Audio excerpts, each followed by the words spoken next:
Hey, good morning, everybody. It's Bill Kerbox, Operation Recovery here in Maui. We're in Kula, Maui, right outside of one of my favorite places, Grandma's Coffee Shop. They have amazing waffles and cookies. But today I want to take a second and tell you a little bit about why we're here. My partner and I, Lance Strump, formed a nonprofit organization, Operation Recovery Maui.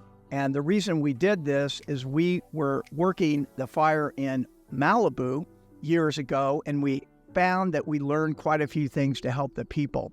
So we've been here coming up on 2 weeks. We're traveling all around Maui.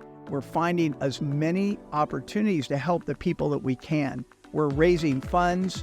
We're interviewing attorneys. We're going to manufactured homes. We're on live TV with a couple of major influencers. We're doing everything we can. So we hope that you'll remember that just because the fires are over right now, Maui needs your support. Please consider coming back to Maui. Most of Maui is open right now. So please bring your business and come back to Maui. Maui's open for business. Thanks for watching.